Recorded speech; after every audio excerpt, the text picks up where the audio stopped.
jihadilah orang kafir dan bersikaplah tegas, bahkan waghlul itu bersikap keras. Nah, makna-makna ini kalau dari sudut teksnya atau nasnya itu tergantung pada qarina atau indikasi yang mengitari teks itu. Apa kajian yang dimaksudkan di ayat atau hadis tersebut makna pertama atau makna kedua. Nah, kalau tidak ada qarina atau tidak ada indikasi lain yang menggeser makna, maka dia selalu dimaknai yang pertama. Misalnya innalladzina amanu walladzina hajaru wa jahadu, itu fisabilillah. Nanti jihad maknanya adalah makna praktik. Sampai nanti ada qarina bahwa makna turun dari makna pertama untuk turun kedua atau ketiga. Nah, biasanya para mufassir kalau ketemu makna pertama itu nanti makna kedua, makna ketiga dikiaskan dari sudut mendapatkan fadilahnya atau dari sudut makna yang mungkin diambil.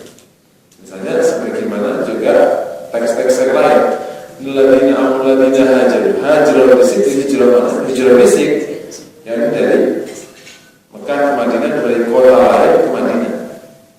Tapi akhirnya bisa diturunkan maknanya ketika bicara makna dari ayat yang hijrah dari perbuatan buruk ke perbuatan baik, yang jihad yang menegakkan kebaikan di tengah masyarakatnya. Tapi kalau kita bicara asli makna, maka akan dikembalikan ke makna aslinya. Itu pergeseran makna itu nanti para mufassir tahu bagaimana, apakah bisa digeser makna atau memang maknanya adalah makna yang pertama. Jadi ulangi lagi, jika ada jihad tidak ada indikasi pergeseran makna ke turun kedua atau ketiga, maka maknanya adalah makna pertama. Ini maknanya kita.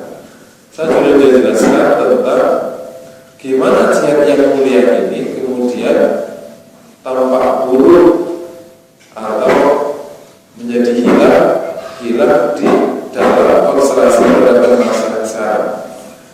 Sudah saya sebut tentang negara-negara bentuk atas dasar keadilan, atas dasar agama, dan sekarang atas dasar bangsa. Jadi sesungguhnya jihad itu adalah sistem pertahanan keamanan sebuah negara atau sebuah komunitas masyarakat yang membentuk sistem namanya negara yang didasarkan kepada agama.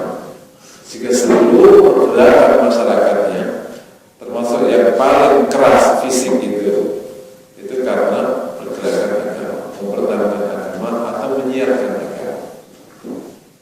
Nah, ayat-ayat yang tampak keras di dalam Quran yang berbunyi tadi, qatilul ladzina jahidil kuffar waghlul alaihim, ini adalah ayat ketika ketemu kondisi harbi.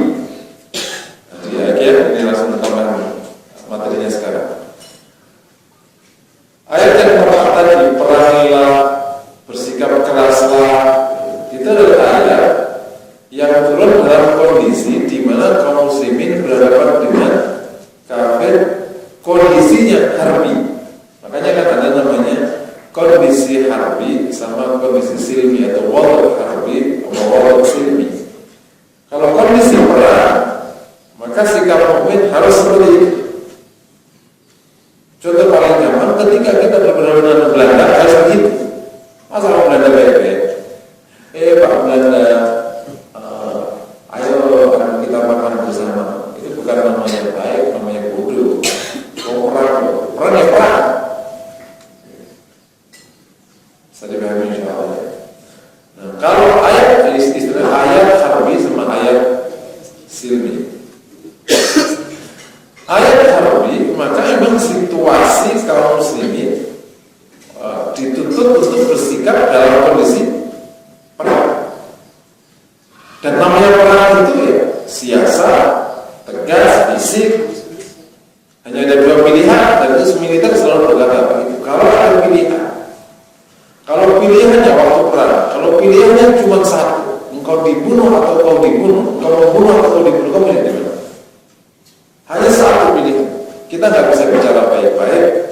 kita tidak bisa dialog dan tidak bisa berdamai. Oh, memilih. Kalau kondisi di perang, kondisi perang, pilihnya cuma satu. Kau dibunuh atau kau membunuh? Kau pilih mana? Dibunuh. Nah, itu kira-kira. Bahkan dalam kondisi kayak gini nih, pilihnya cuma satu. Engkau atau dia yang mana? Kau pilih yang mana? Atau dia yang mana? Itu maka gelas kaca yang dicari sama Bapak. Orang lemah, itu maksudnya. Orang yang pasif. Orang-orang menang kalau pilih cuma satu, biasanya tidak menang. Nah, kondisi harbi tidak pernah boleh disamakan dengan kondisi silmi. Kalau kondisi silmi, maka kita akan ketemu ayat-ayat yang memang sangat silmi. Kau akan ketemu di antara orang ahli kitab itu yang lembut, dekat, ada mawaddahnya dengan orang mukmin adalah alladzina qalu inna nasara. Dia adalah orang Islam. Itu silmi. Termasuk silmi adalah sikap-sikap Rasul kepada sejumlah orang kafir. Misalnya sikap kepada Najasyi dan lain sebagainya. Nah, untuk diketahui bahwa sebagian besar kondisi Nabi berhadapan orang kafir itu harbi. Kapan silminya Rasul? Ketika Rasul itu menang, baru ada silmi. Jadi harus dipahami ya. Karena sejak kemunculan Rasulullah, kan Rasul diperangi. Saya mau nanya, kapan Rasul itu kemudian dibaik-baikin sama orang kafir sejak Rasul muncul?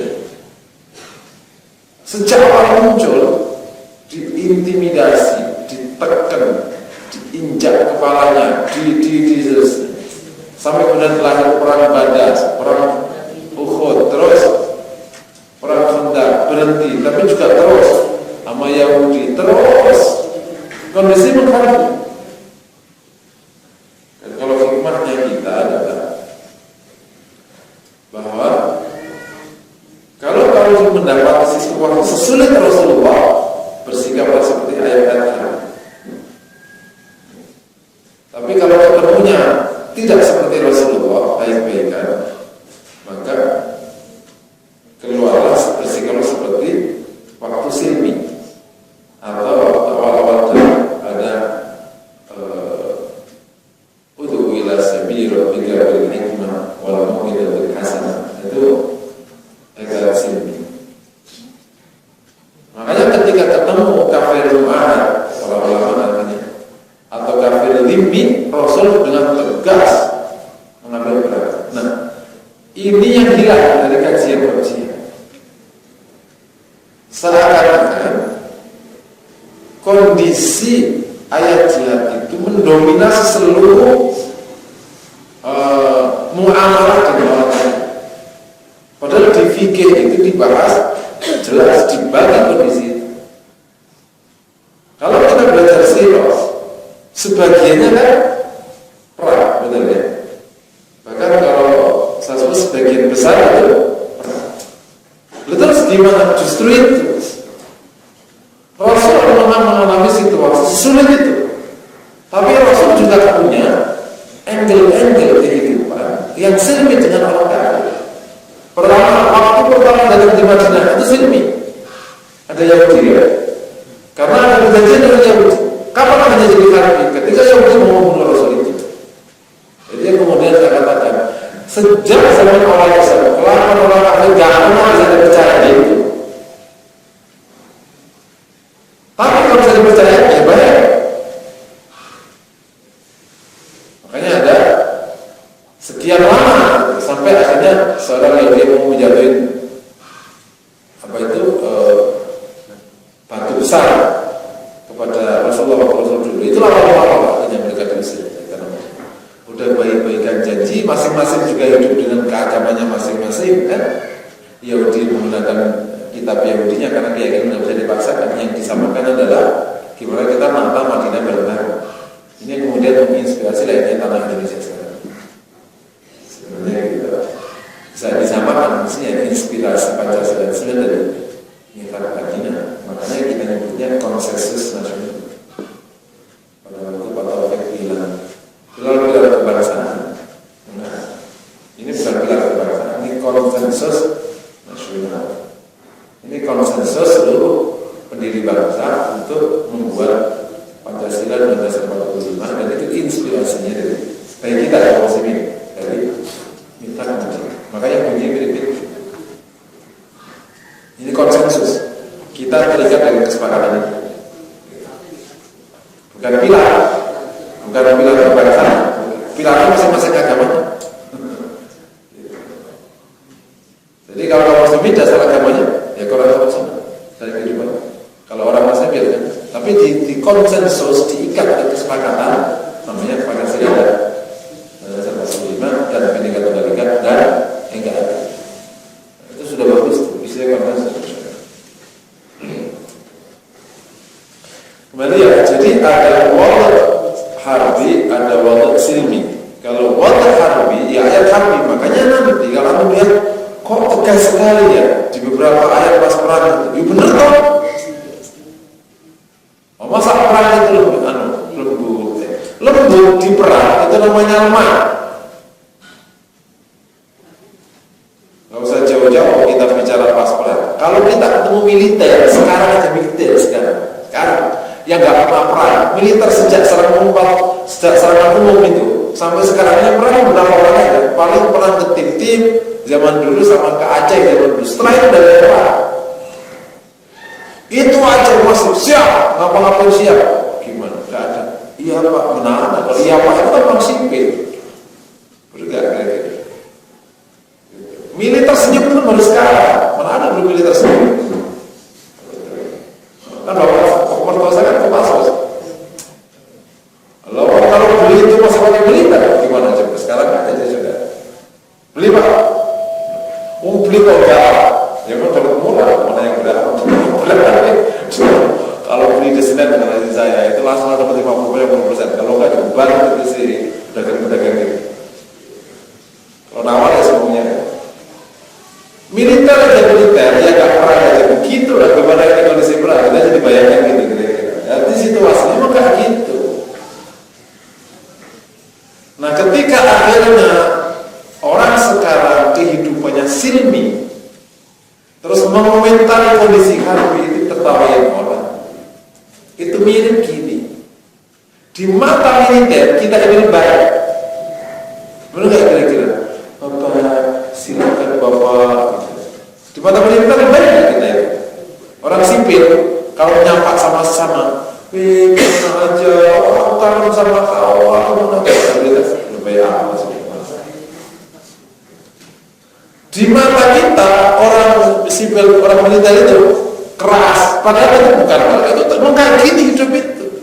Itu contoh kecil saja tentang posisi dan kondisi yang berbeda menyebabkan situasi pikiran menjadi berbeda. Jadi kalau orang sekarang komentari, sekarang itu keras macam-macam, itu bukan karena isinya keras, karena kau posisinya sekarang berbeda. Kau sejak lahir itu silmi.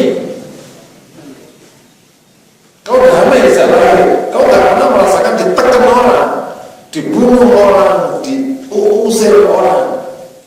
Makanya kalau kemudian pas silmi, ya berarti kita tidak bisa membayangkan kondisi harbi. Kenapa? Karena kita tidak paham kondisi harbi. Nah terlebih kalau orang yang sudah situasinya silmi terus nggak paham agama komentarnya, maka situasinya jadi kayak gitu ya udah kebayang. Itu mirip kalau dibalik. Ketika situasi harbi terus kita melihat orang-orang silmi, ketemu nggak? Nggak ketemu. Jadi kita melihat aja sama-sama cara berjuang. Cara penjelasannya Pak Sudirman dengan Pak Kamal tidak apa menjelaskan belajar. Gak usah banyak bahasan sebenarnya. Udah perang sudah selesai. Karena ada militer. Pak Kamal kan mau militer, kita harus dialog. Ya karena punyanya mulut. Nah, demikian juga waktu zaman Rasulullah, dunia juga ayat Quran. Dia bicara padahal situasi yang kayak gitu aja sudah membuat perbedaan perlakuan, perbedaan sikap, apalagi memang ini situasi memang sudah berbeda.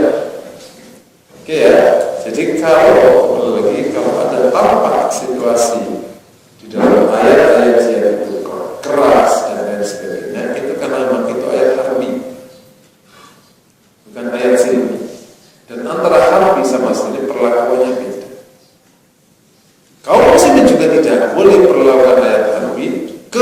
kondisi sirri.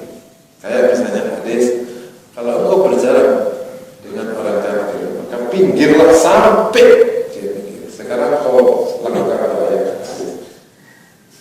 Raisa, yang Raisa, kenapa emang?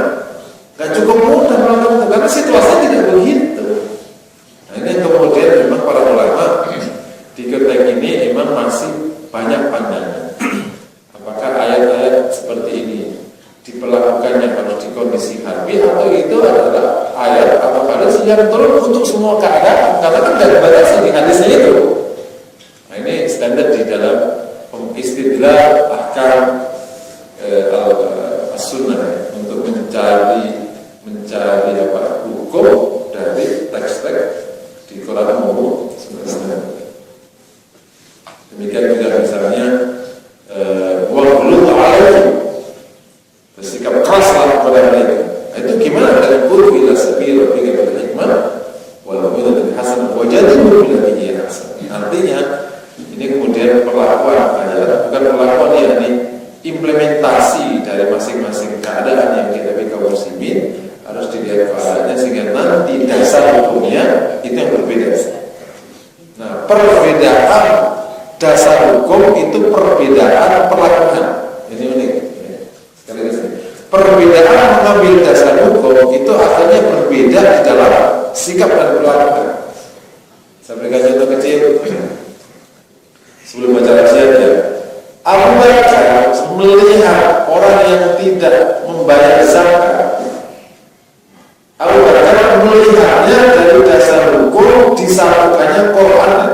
Tidak biasa kata Abu Bakar melihat pelanggaran zakat itu adalah pelanggaran terhadap seluruh tuntunan Islam, karena Quran selalu menyertakan sholat dengan zakat. Bagi Abu Bakar itu satu paket, tidak boleh dilanggar salah satunya. Dilanggar salah satunya berarti melanggar semuanya. Kalau melanggar semuanya ya murtad. Dasar hukumnya itu Abu Bakar. Umar tidak begitu melihatnya.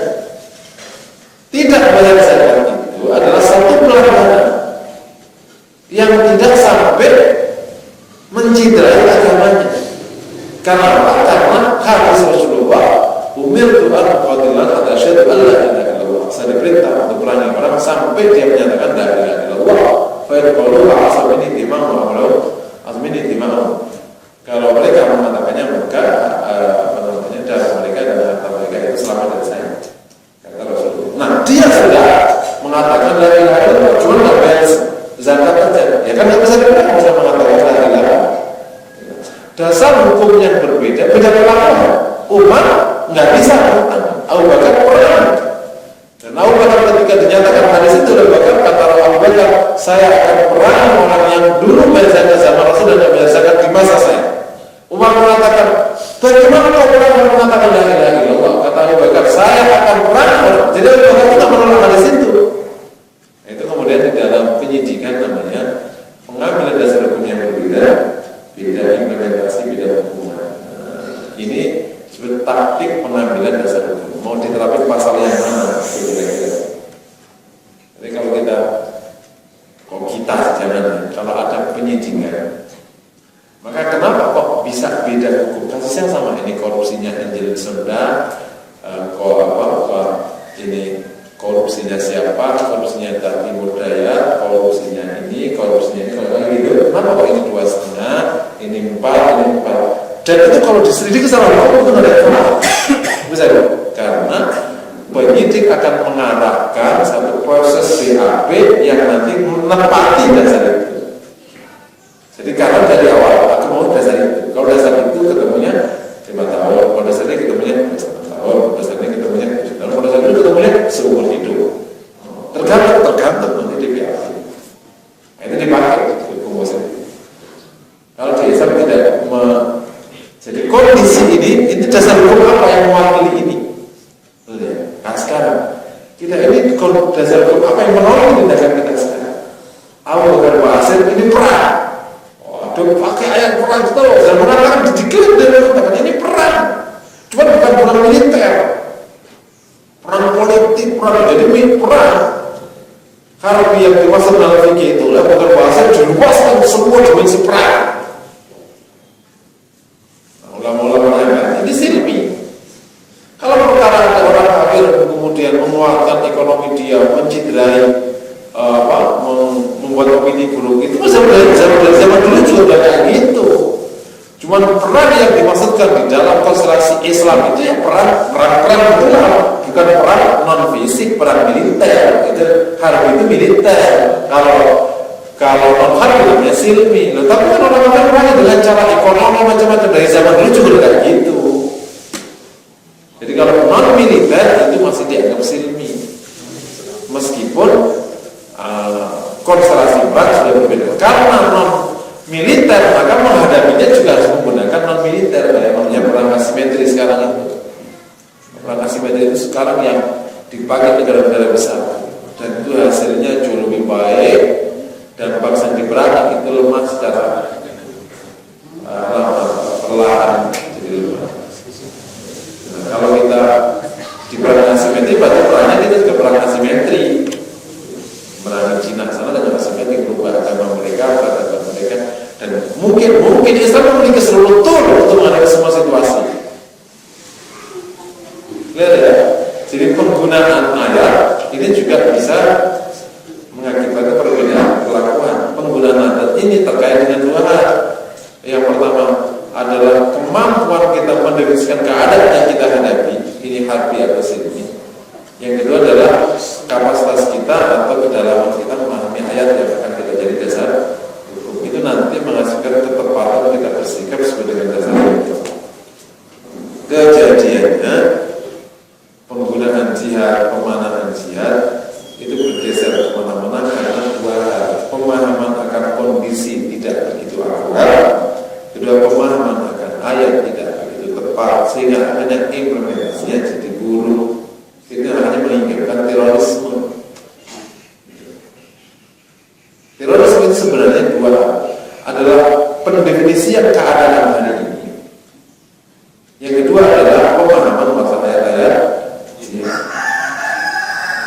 bahwa dari sisi Allah seperti apa, ya itu urusan para masing-masing orang. Ya, insya Allah. Tapi kalau kita bicara ilmiah begini, karena insya Allah kalau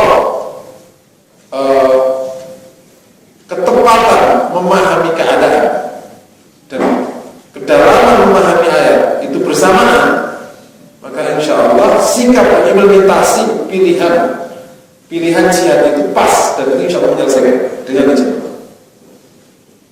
Tapi kalau salah, misalnya pas harbi pakai ayat silmi, jadi injek.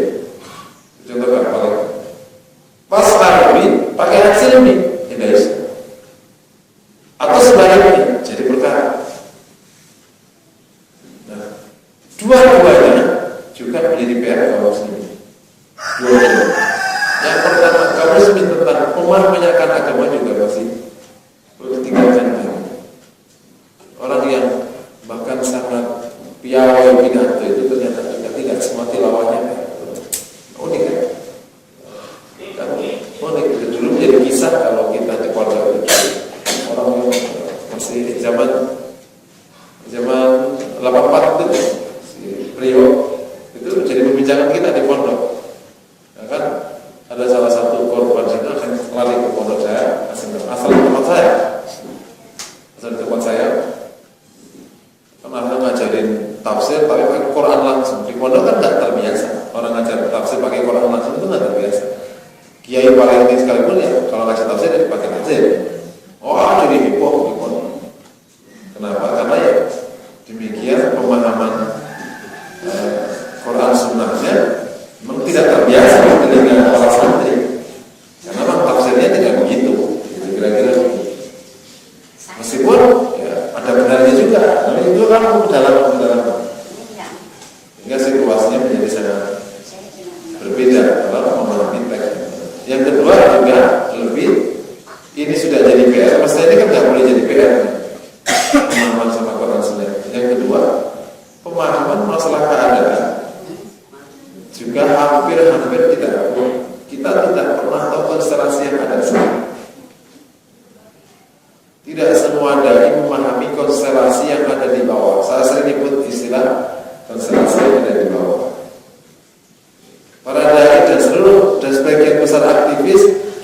ambil sikapnya diambil dari berita.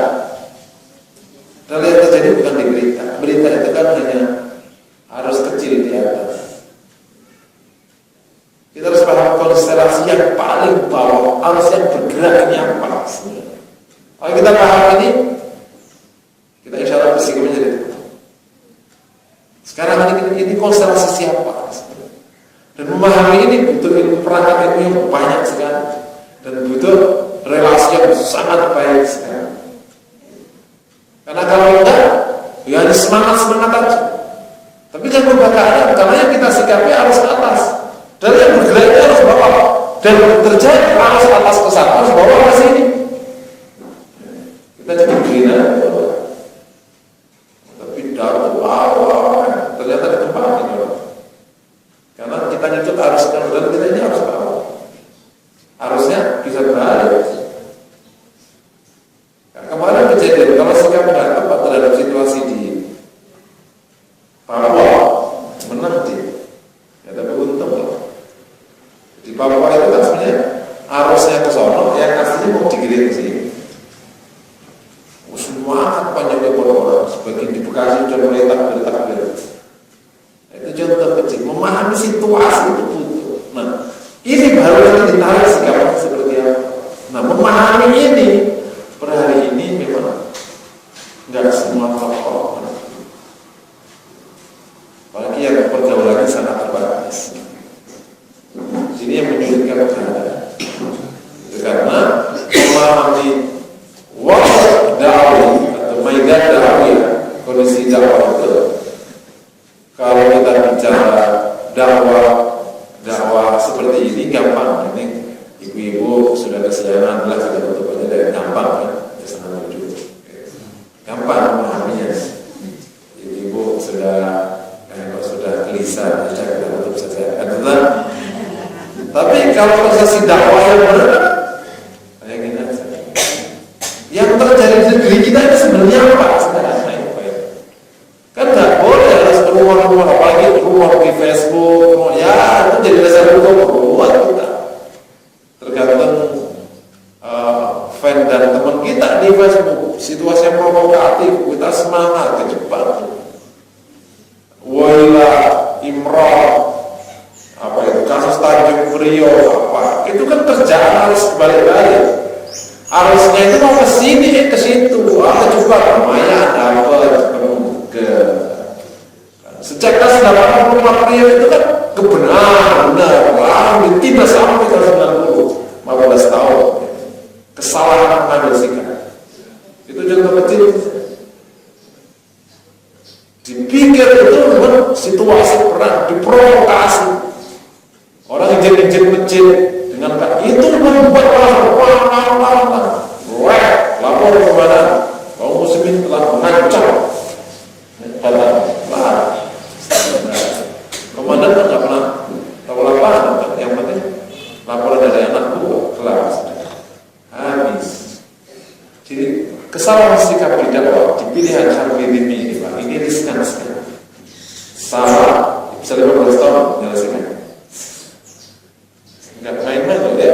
84 itu kes itu menyebabkan kewajiban dikatakan dipinggirkan sama orang baru sampai tahun 90. Terus 90 itu kan kejadian juga karena ya Allah istilah kata ya 84 kan. Itu dalam istilah kata 90 itu kan karena kecelakaan yang nyebutnya. Saking semangatnya sejumlah militer untuk menguasai negara sampai Pak Harto akhirnya tahu itu kan. Nah, ketika tahu Pak Harto bisa dibegitukan. Sepak kelas dengan baik hati memecat mereka. Lepas itu kan karena salah dan berulang. Termasuk yang sekarang saya baca memahami situasi pada waktu reformasi dampaknya sekarang ini. Itu memahami situasinya, belajar memahami situasi itu sangat sulit sekali. Sampai sekarang saya menyesali kenapa dulu Gus Dur itu Gus Dur itu bemper terbaik waktu itu. Kenapa nggak terjadi komunikasi efektif dengan beliau? Karena waktu itu sudah di seluruh tokoh muslimin, tinggal komunikasinya. Para semangat kan, karena memang Gus Dur nggak bisa diajak komunikasi dan seenaknya diturunkan. Pas diturunkan yang menang siapa?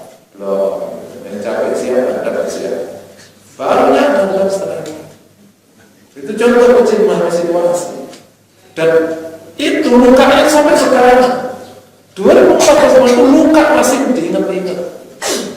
Luka itu berulang dari waktu zaman Nasabah dan kemarin itu luka gitu. Kita diprovokasi. Sebenarnya kemarin kan situasi kayak gitu bukan siapa ngerjain apa, siapa dapat apa. Yang dapat banyak bagi dia adalah operatornya. Seakan-akan dia jadi korban, dapat banyak. Berulang kita kayak gitu. Jadi ini memahami situasi itu rumit. Nah, kejadian kes-kes terorisme itu udah memang pemahaman akan nas itu memang tidak cukup luas. Pemahaman akan pilihan nas itu tidak cukup luas. Belum pemahaman situasi dakwah. Dan karena memahami situasi dakwah itu memang tidak kan. Karena kalau sudah konstelasi publik kita itu harus punya akses ke data primer, tidak boleh data sekunder. Kata penulis buku, pengamat itu ilmiah, tapi belum tentu itu apa yang sesungguhnya terjadi. Ilmiah itu tidak mewakili yang sesungguhnya terjadi. Mungkin mewakili yang terjadi, ya, tapi tidak mewakili yang sesungguhnya terjadi. Sesungguhnya terjadi itu tidak akan diambil sama ilmuwan, tidak akan dapat. Ilmuwan juga tidak akan kasih. Ilmuwan kan hanya menyepakati ilmu aja. Ambil data sekunder, buku, tesis, nggak bisa lagi. Harus data primer. Dan untuk dapat data primer, butuh macam-macam. Itu kira-kira. Saking semangatnya. Ini juga akhirnya juga bisa benturan. Yang punya data primer kan juga nggak bisa di-share. Udah gini aja. Gitu. Karena tidak mungkin, karena gini-gini kan ya mungkin ngomong karena gini-gini. Yang punya data sekunder gitu. Makanya selalu akan ada benturan kayak gini-gini juga. Sekarang atau reformasi, ya akhirnya berulang gitu reformasi. Jadi masa kemarin dan seterusnya ini pemahaman akan kondisi tidak selesai. Nah, tahu ibu-ibu awal-awal materi ini. Ini bab implementasi jihad itu begitu. Nah, insya Allah akan ulangi lagi. Jika pemahaman akan kondisinya bagus dan ayatnya bagus, nanti implementasi menjadi sama. Pak dengan perhatikan ayat harfi, ayat silmi, wal harfi, wal silmi, dan lain sebagainya. Nah, nanti pada waktu ayat ya implementasi jihad di makna pertama nggak bisa karena kondisi, maka berarti jihad yang kita kan jihad yang kedua harus implementasi. Nanti kalau amal-amal nggak bisa karena saking lemahnya kita nggak bisa ngapa-ngapain, kayak misalnya muslim minoritas di mana, terus jihadnya dari mana? Ya jihad ya ketiga. Jadi implementasi ya ini kita beramal soleh. Kita bisa sholat, itu sholat sekali, bisa ada, oke, ada dilarang, sudah berarti ada tanpa speaker. Selalu saja ada polis jihad yang harus kita tegakkan. Meskipun kalau sudah makna kedua sama ketiga, mesti itu sudah masuk ke capaian yang berbeda sebenarnya. Karena amal itu sudah capaian 48, amal soleh seluruh capaian itu